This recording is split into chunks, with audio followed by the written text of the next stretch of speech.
Welcome back to Deadscape Diaries, where we dive deep into the darkest corners of the unknown.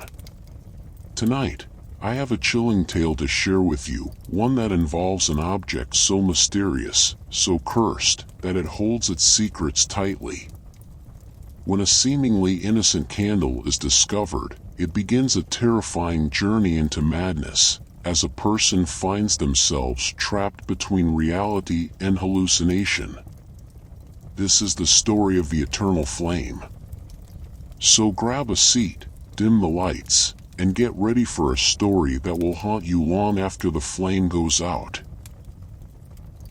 I first saw it at an antique store tucked away in a narrow alley, the kind of place you'd wander into on a lazy afternoon and leave without remembering its name. The shop smelled of old wood and dust, a timeless place where objects seemed to whisper secrets from years gone by.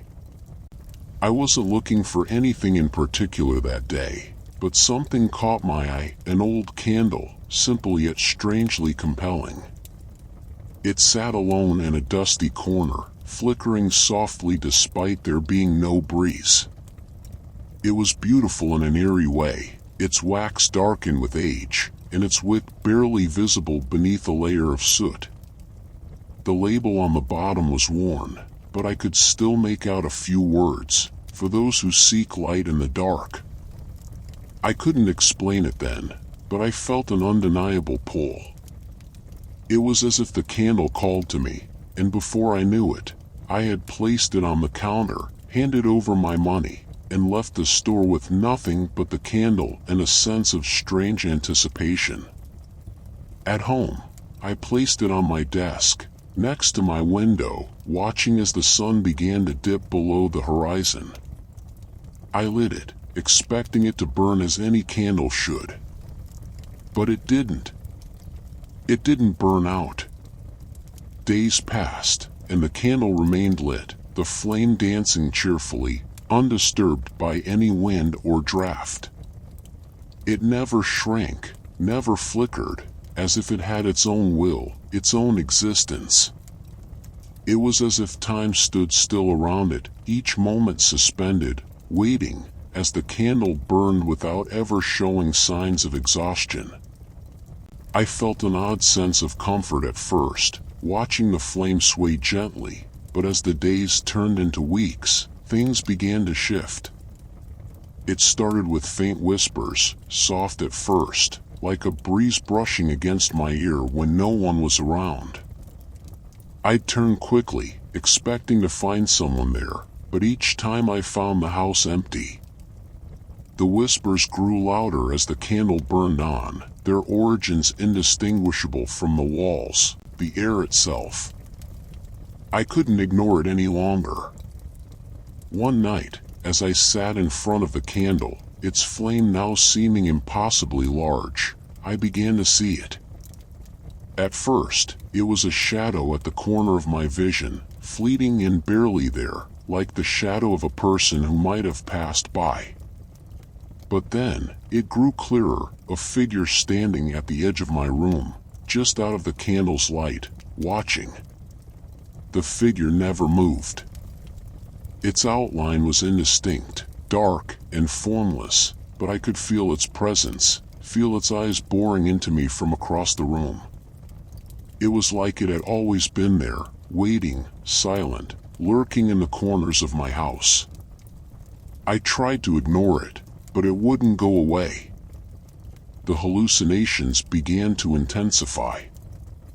I saw flashes of my own death, terrifying, twisted visions of myself trapped in scenarios I couldn't escape.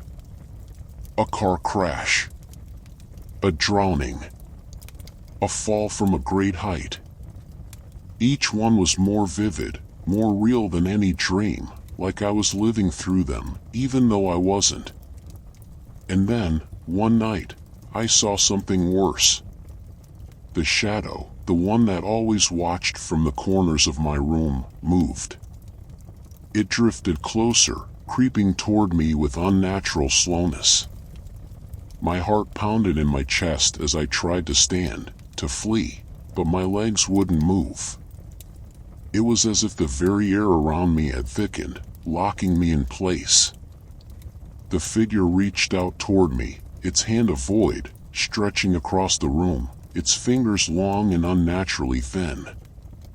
I could feel the coldness radiating from it, the overwhelming dread that seeped into my bones, freezing me in place.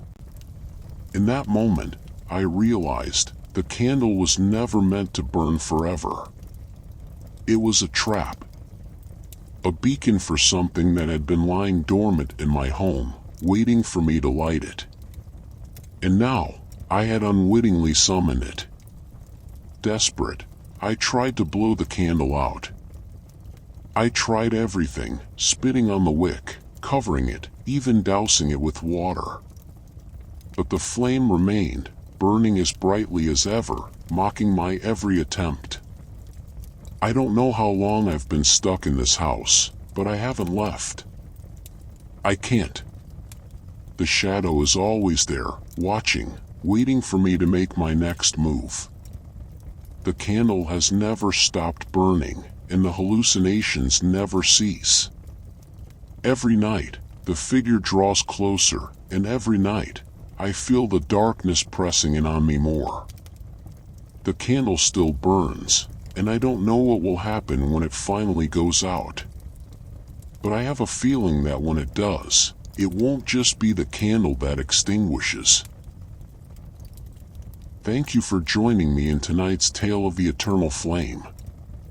If you enjoyed this story, don't forget to like, share, and subscribe to Deadscape Diaries for more chilling stories and deep dives into the eerie unknown. And remember, some flames were never meant to burn forever. So, until next time, stay safe, and always keep an eye on the shadows.